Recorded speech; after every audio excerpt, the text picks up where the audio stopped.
understand that nothing can really fill this void, but I want the community to know, especially, that we're working diligently to bring justice to the victim.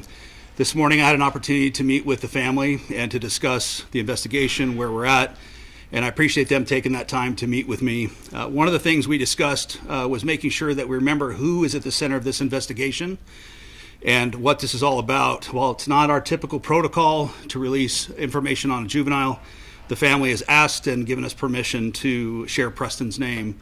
So we want to remember that he is at the focus of this investigation. The one thing they also asked me is to share that they did ask for privacy during this difficult time as we go through this investigation. Now, as I mentioned, our focus is conducting an investigation that's thorough, that brings justice to Preston, and it's imperative that information is properly managed and sent to the police department in the proper fashion. We're going to go over some details in that here in just a minute. But first, I would like to have Commander Newman give you just a little bit of overview of the actual incident on October 28th. I'll turn it over to him. All right, thank you. Commander Mark Newman, N-E-W-M-A-N. So Queen Creek Police Department responded to multiple large juvenile disturbances on October 28th. While we are investigating all reports and incidents, we are focused on the critical incident involving a death investigation. Here's an outline of the events that took place that evening. At 9:07 p.m., the Queen Creek Police Department received a call to the non-emergency line in regards to a juvenile disturbance in the area of Via Del Rancho and 194th Street. Officers responded to the area and located a number of juveniles leaving the area. No illegal activity was observed at that time.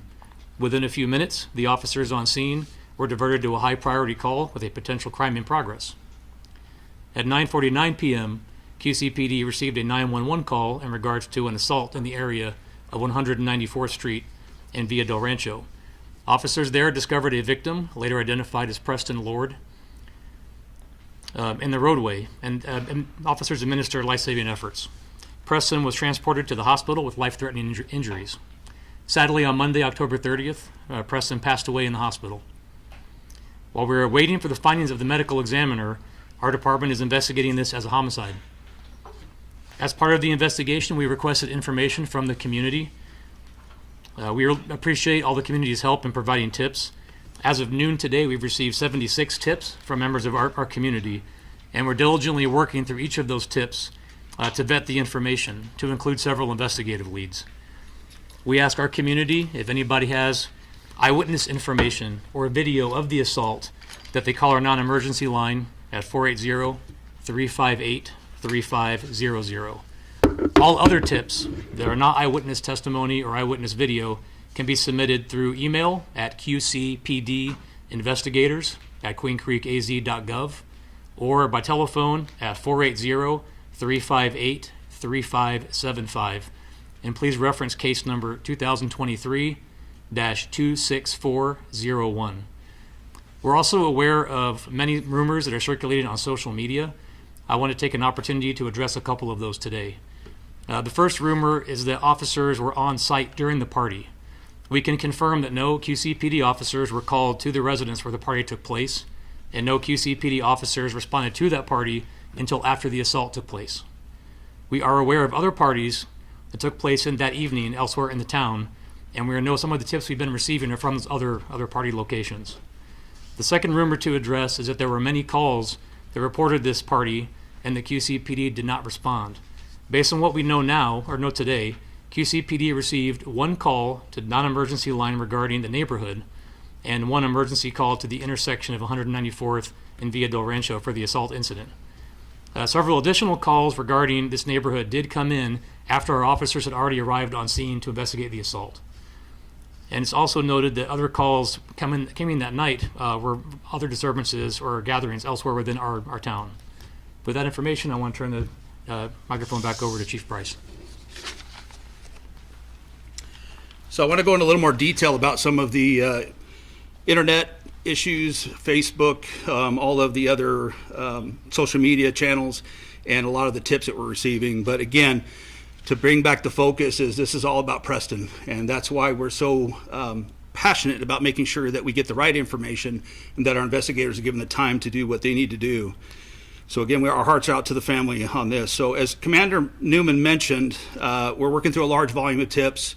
while we have somewhere, 76 tips so far, we also have received at least 400 posts or comments on our social media channels. It's imperative that those tips go through the police department in the manner that we've already described, not on social media. While good intention, these postings on social media could possibly jeopardize the investigation. And when the tips aren't sent to us directly, it reduces the number of resources that can be focused on the actual investigation. It's also imperative that we vet every single tip that comes out, and we're working diligently to make sure we do that. Now, particularly, we have a lot of other multiple large gatherings that are being confused with this particular event, and we're getting video and information from these other parties that are allegedly related to our event. So we're having to go through each one of those independently. Please do not post information online and expect that that is a tip that is going to be easily accessed for us. Contact us through the means that we've already indicated. One of the other problems that we've been seeing is that the public posts lead to misidentification and targeting of individuals in the community that may not even be associated with this particular event. And we want to caution people about doing that. We also want to remind everyone that while we're investigating this incident, our investigators are very busy, but we don't want people to take this social media information and use that to approach or attack individuals in the community that they think might be associated with this call. Not only could that be illegal, but it could jeopardize the investigation in general. And again, this is all about getting justice for Preston. We are investigating all aspects of this case, including individuals that may have hosted, attended, or somehow involved in this incident. So it's rather cumbersome and a vast amount of information that we have to go through. One of the things that we're hearing, again, that Commander Newman brought up is that other people believe that a lot of neighbors have been calling in for hours. We can restate, again, based on the information we know now and today, is that one call for service was sent to us for this event or in the area prior to the assault call. And I want to reiterate to the public that if you see something, please say something when these types of events are happening in your areas.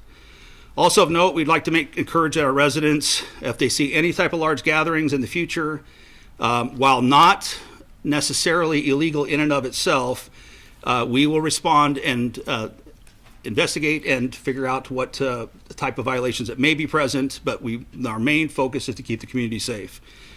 If you're involved, and this is one of my last statements before we take questions, is we want to encourage that anybody that's involved has firsthand knowledge of this information to come forward.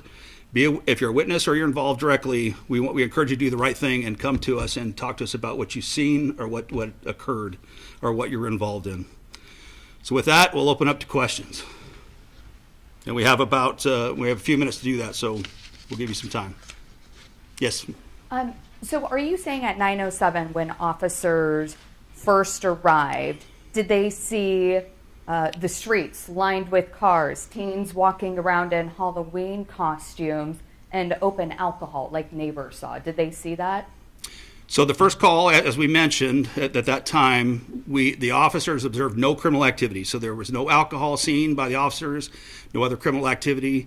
And they did see people walking down the street, which again is not illegal in and of itself. They saw legally parked cars, but did not observe any criminal activity, and then were diverted to another priority call. What was that high priority call? It was a family fight, a domestic violence call. And so was there another party in that same neighborhood then? No, there was not. So that was the only party going on? Yes, that was the only party going on in that specific subdivision. The closest next party that we were dealing with at that time was a mile and a half away. Because we definitely talked to neighbors who said they called 911, they had people jumping over their fence, this is getting out of control, this is chaotic, you need to come back. So to answer, again, so for the audience out there, the question is about that a lot of people are calling that there's chaotic activity, people jumping over the fence. So as mentioned before, we did receive multiple calls after the assault call that were exactly what you're describing, but not before the assault call. Okay, and we were already on scene. My last question, the home that originally hosted this party, so is there an investigation into the homeowner? Where does that stand? Are they cooperating? Have you interviewed them? What type of possible charges are they? So while I won't get into specifics because it's still under investigation, but as I mentioned before, we're looking at all aspects of the case, whether you were hosting, involved, or just were at the party. We're looking into all aspects and how that relates to this investigation. Do you have an idea of if there were adults at this party and how many teens were there? So while some of those facts are still under investigation, I'm not going to comment on them. I'll give you an estimate based on the witness statements. It's anywhere from 100 to 200 at the time where the party was just about to break up. And were parents there? Sorry, so the question is, were there parents there? So again, we did have, not going to give into great specifics, but because it's still under investigation, but we did have adults on site at the home. Just to clarify, can you explain how officers know there wasn't another party going on in that neighborhood? Did officers drive through that subdivision to make sure there wasn't another party? A lot of neighbors have said that there were 2 parties going on and kids were jumping from party to party. So the question is, how did we determine whether or not there was another party in the area, and that the fact that there were people saying that people were jumping from party to party? So this is a lot of why there's confusion about the evidence and the tips that we're getting in. Is what we can gather is that it's most likely referring to the party that was about 1.5 miles away. We, as part of our investigation, had canvassed most of that neighborhood. We were driving through the neighborhood. We had secured most of the neighborhood as part of the investigation. So from the time that we arrived on the call where the assault occurred, I can tell you that there was no other party in that area. And then also speaking with neighbors, people reaching out to us on our story yesterday, we've heard that there have been some threats. And so some people are afraid to come forward. Some people have video of the fight but don't want to get caught up in all of this. What are you guys doing about that? Is there a message you have for the community, or can somebody face charges if they're threatening that they might do something to somebody who comes forward? So I think there's about 4 questions there. So let me see if I can reiterate and respond to those. So the first part of that question is, were there any threats that we know of that are out there that are keeping people from coming forward? So while I don't have any specific threats that we've seen, what I can say to you is that we have concern about the social media postings that are, one, inaccurate, have a tendency to misidentify or target individuals, as I mentioned already. And so this is part of that effort, is to tell people, please stop doing that. It's not helpful. We want you to contact us through the means that we've already identified. And if there is any legitimate threats, we are working with either our agency or the agency that would be the jurisdiction to take care of that threat, to manage and investigate those questions. So was there a third question I missed? I think it's just, if people are feeling like they're afraid to come forward, can you clarify if they're able to do so anonymously, if they're able to send in some of these tips where their names are not attached to it?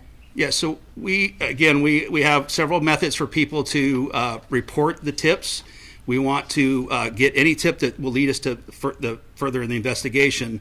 If somebody is an eyewitness or has direct evidence, we would really like to talk to those individuals, because it's important to be able to identify the source of the information. So that's more of an investigative thing that we need to respond to. But yes, we will take anonymous information. But again, what we're looking for primarily is if you were an eyewitness or have direct evidence of the video or other of the incident that we're talking about today. So do you have a suspect description yet? Do we know who we're looking for, or do you have video of the assault to know, an age range? Were these for sure teens, young adults? So great question. The question is, do we have video evidence and do we have a suspect? So as I've mentioned before, there's a lot of moving parts in this investigation. There's a lot of facts that we're going through and trying to identify those leads and investigative leads and witnesses. So we're moving forward. I'm not going to comment on necessarily exactly where we're at, but we're making good gains in the investigation. And when we get to the point where we're ready to make arrest, we'll make sure that that's announced, and we're ready to move forward. But right now, I can't comment specifically about those facts. Because we're dealing with kids that may have been underage, is there a potential for them to be charged as adults now that we're looking at this as a murder investigation? So again, we will work closely with the county attorney to determine the charging parameters of this case. So I'm not going to necessarily comment on that until we have all the facts in place. But yes, we will look at the full extent of the law to make sure that we are getting justice for Preston. We have time for one more question.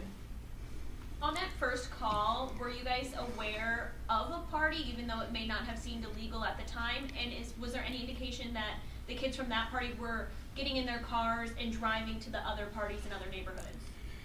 So there was a lot of facts in that question, so I don't know if I can repeat it all, but I'll see if I can at least summarize in the answer.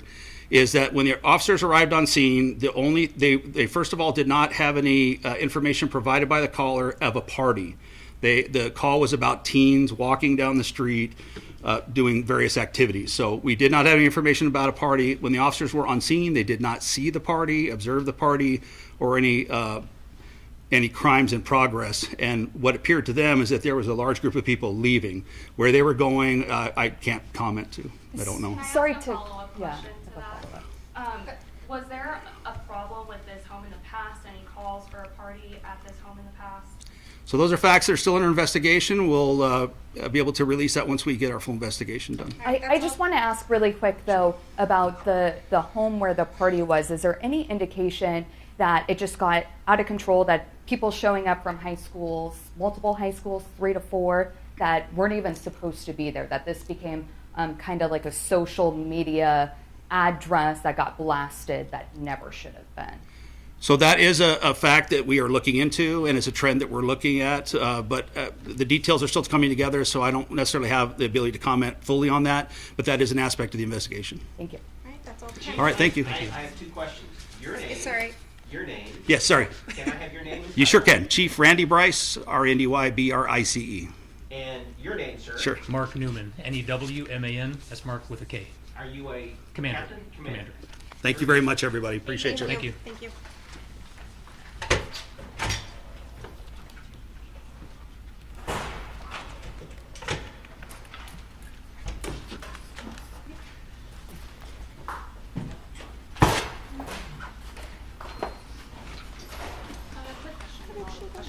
Because you guys have been requesting video from the community, do you guys have any video you're able to share to help get some more information or anything like that? You mean as far as like examples of the video?